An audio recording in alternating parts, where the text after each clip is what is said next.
بسم اللہ الرحمن الرحیم۔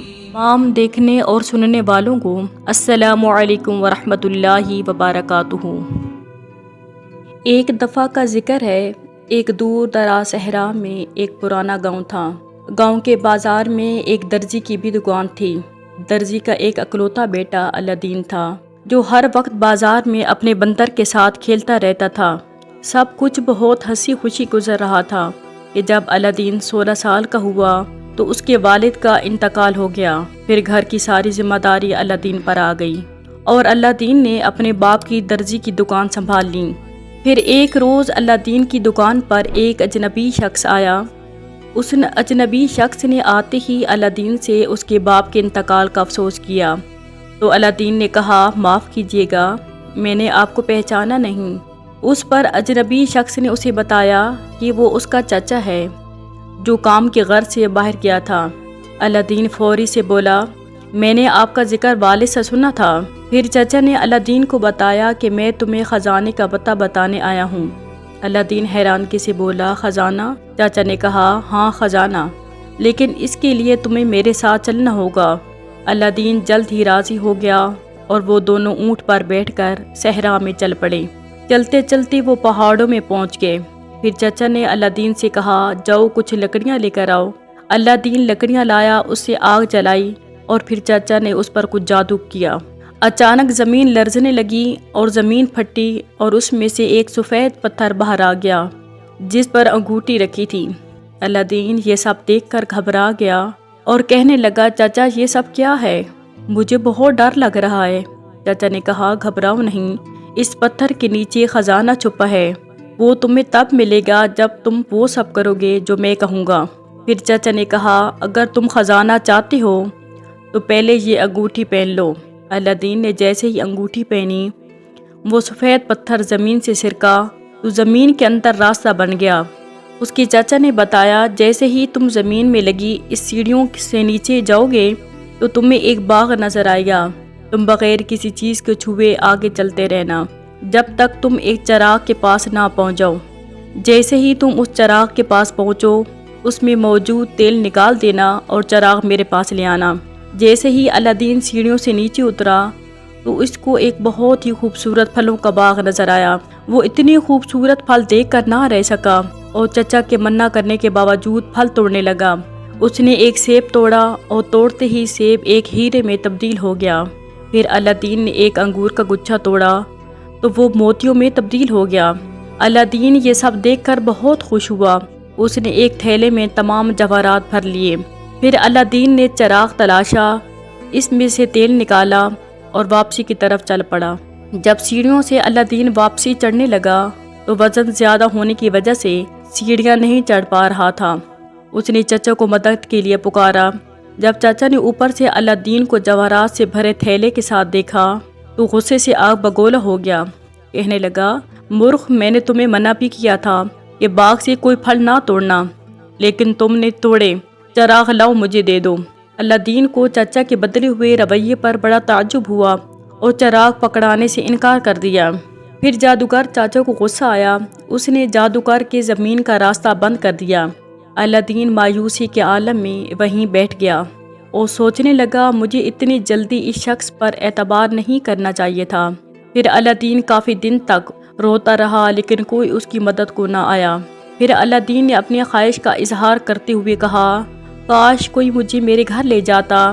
یہ کہتے ہوئے اس نے اپنی انگوٹھی پر ہاتھ لگایا تو جادوئی انگوٹھی نے اسے جواہرات اور چراغ سمیت اسے اپنے گھر پہنچا دیا۔ الدین کی ماں، جو کافی دنوں سے اسے ڈھونڈ ڈھونڈ کر تھک گئی تھی، روتے ہوئے کہنے لگی، تم اتنے دنوں سے کہاں تھے؟ میں نے تمہیں ہر جگہ تلاش کیا لیکن تم نہیں ملے۔ پھر الدین نے سارا واقعہ اپنی والدہ کو بتایا اور وہ سارا خزانہ بھی دکھایا جو اس نے وہاں سے اکٹھا کیا تھا۔ الدین کی والدہ نے جب چراغ دیکھا تو کہا، یہ کافی پرانا ہے اور گندا ہو رہا ہے۔ انہوں نے اس چراغ کو صاف کرنے کے لیے چراغ کو رگڑا۔ چراغ رگڑتے ہی چراغ میں سے جن نکل آیا۔ الدین اور اس کی والدہ جن کو دیکھ کر ڈر گئے۔ جن نے کہا، گھبراؤ نہیں آقا، میں آپ کا غلام ہوں، آپ اپنی خواہش کا اظہار کریں، میں آپ کی خواہش پوری کروں گا۔ انہوں نے سب سے پہلے جن کو کھانا لانے کا حکم دیا۔ حکم دیتے ہی جن نے سونے اور چاندی کے برتنوں سے میز کو سجا دیا۔ ان میں من پسند کھانے آئے۔ الادین اور اس کی والدہ نے خوب پیٹ بھر کر کھانا کھایا۔ پھر الادین کی والدہ نے ان سونے اور چاندی کی پلیٹوں کو بازار جا کر بیچ دیا اور گھر کی ضرورت کی اشیاء لے کر آ گئیں۔ پھر ایک روز جب الادین اور اس کا بندر بازار میں کھیل رہے تھے کہ اتنے میں بازار سے بادشاہ کی بیٹی شہزادی کا گزر ہوا۔ الادین پہلی ہی نظر میں شہزادی کو دل دے بیٹھا اور جلدی سے گھر کی طرف بھاگا اور اپنی ماں کو شہزادی کے ساتھ شادی کی خواہش کرنے لگا۔ الادین کی یہ بات سن کر اس کی والدہ ہنسنے لگی اور کہنے لگی، کیا ہو گیا ہے تمہیں؟ بادشاہ کو یہ بات پتہ چلی تو وہ تمہیں دربانوں سے کہہ کر تمہیں خوب مروائیں گے۔ الادین نے اپنی والدہ سے کہا، مجھے اس چیز کی کوئی پرواہ نہیں، بس آپ کچھ ہیرے اور جواہرات لے کر بادشاہ کے پاس چلی جائیں اور ان کی بیٹی کا ہاتھ میرے لیے مانگیں۔ الادین کی والدہ نے اس کی خواہش کی تکمیل کے لیے ویسے ہی کیا جیسے الادین نے کہا تھا۔ جب اس کی والدہ ململ کے کپڑے میں جواہرات لپیٹے وہاں پہنچ گئی، درباروں نے اسے بادشاہ کے دربار میں جانے سے روک لیا، لیکن بادشاہ کو اس کے ہاتھ میں ململ کی پوٹلی دیکھ کر کافی تجسس ہوا۔ اس نے دربانوں کو حکم دیا کہ اس خاتون کو اندر آنے دیجیے۔ اس پر الادین کی ماں نے بادشاہ کا شکریہ ادا کرتے ہوئے کہا، میں آپ کی بیٹی کا ہاتھ اپنے بیٹے کے لیے مانگنے آئی ہوں اور یہ ہیرے اور جواہرات تحفے کے طور پر لائی ہوں۔ بادشاہ نے کہا، یہ ہیرے اور جواہرات تو بہت قیمتی لگ رہے ہیں۔ اگر تمہارا بیٹا میری بیٹی سے شادی کا خواہش رکھتا ہے تو اسے کہنا ایسے بیش قیمتی جواہرات 40 سونے کے تھالوں میں لاد کر 40 غلاموں کے ساتھ میرے پاس لے آئے تو میں اپنی بیٹی کا ہاتھ اس کے ہاتھ میں دے دوں گا۔ پھر الادین کی ماں نے گھر جا کر الادین کو بادشاہ کی شرط بتائی تو الادین نے کہا، بس اتنی سی بات۔ اس نے چراغ رگڑا اور جن کو بلا لیا۔ الادین نے اپنے خواہش کا اظہار جن سے کیا۔ جن نے تھال پکڑے غلاموں کے ساتھ گھر کو بھر دیا۔ پھر الادین کی ماں غلاموں کو لیے بادشاہ کی پہلی شرط پوری کرنے دربار چلی گئی۔ بادشاہ دیکھ کر خوش ہوا اور کہا، میری دوسری شرط یہ ہے کہ تمہارا بیٹا میری بیٹی کے لیے ایک عالیشان محل بنائے جہاں میری بیٹی رہ سکے۔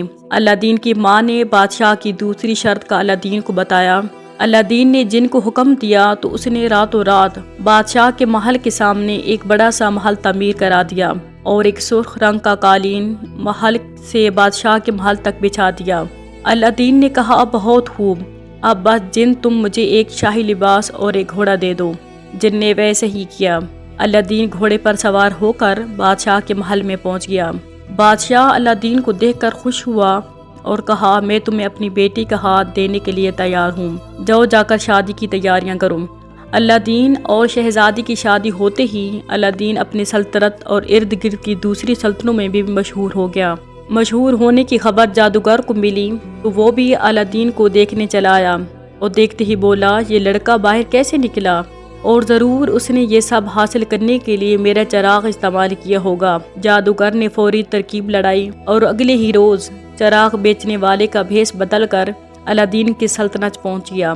جادوگر نے الادین کے محل کے باہر پہنچتے ہی اونچی اونچی آواز میں چراغ بیچنے کی پیشکش لگانا شروع کر دی اور کہنے لگا، پرانا چراغ دے کر نیا چراغ لے لو۔ شہزادی نے جب یہ پیشکش سنی تو اس نے سوچا، الادین کب سے یہ پرانا چراغ استعمال کر رہا ہے، کیوں نہ میں یہ پرانا چراغ دے کر نیا چراغ لے لوں۔ شہزادی نے ویسے ہی کیا جیسا جادوگر چاہتا تھا۔ نیا چراغ لے کر شہزادی محل میں چلی گئی۔ جادوگر نے اپنے جادوئی چراغ کو رگڑا اور جن کو بلا لیا۔ جادوگر نے جن کو حکم دیا، اس محل کو اور شہزادی کو یہاں سے اٹھائے اور کہیں دور صحرا چھوڑائے۔ پھر محل ایک زوردار آواز کے ساتھ اپنی جگہ سے غائب ہو گیا۔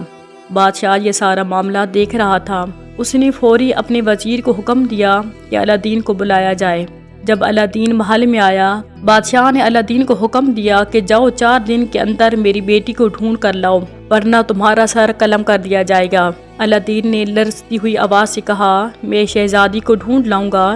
پھر الادین 3 روز تک شہزادی کو سلطنت میں ڈھونڈتا رہا، لیکن اسے شہزادی کہیں نہیں ملی۔ وہ پھر تھک ہار کر ایک جگہ مایوسی سے بیٹھ کر رونے لگا کہ اچانک اس کی نظر اس کی انگوٹھی پر پڑی۔ اس نے اپنی انگوٹھی سے مدد مانگی تو انگوٹھی نے اسے محل کے باہر پہنچا دیا، جو کہ ایک صحرا میں موجود تھا۔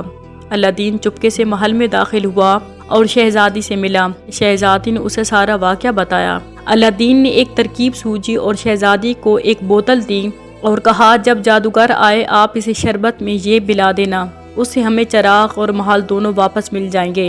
پھر الادین محل میں چھپ گیا اور شہزادی کو دیکھنے لگا۔ جیسے ہی جادوگر محل میں آیا تو شہزادی نے اسے شربت پینے کی دعوت دی۔ جادوگر نے خوشی خوشی وہ شربت پینا شروع کر دیا جس میں شہزادی نے نیند کی دوا ملائی تھی۔ جادوگر شربت پیتے ہی بے ہوش ہو گیا۔ پھر الادین نے جادوگر کی جیب سے چراغ نکالا اور جن کو بلایا اور اسے حکم دیا کہ محل کو واپس سلطنت میں لے چلے اور اس مورخ جادوگر کو صحرا میں ایسی جگہ چھوڑ دے جہاں سے یہ کبھی واپس نہ آ سکے۔ جن نے ویسے ہی کیا، محل سلطنت میں واپس آ گیا۔ بادشاہ یہ دیکھ کر بہت خوش ہوا اور اپنا تاج الادین کو پہنا کر سلطنت الادین کو دے دی۔ پھر الادین شہزادی کے ساتھ اپنی سلطنت میں خوشی خوشی رہنے لگا۔ مجھے امید ہے کہ آپ لوگوں کو آج کی کہانی بہت اچھی لگی ہوگی۔ اگر اچھی لگے تو پلیز آپ لوگ ہمارے چینل کو سبسکرائب کر لیں۔ شکریہ۔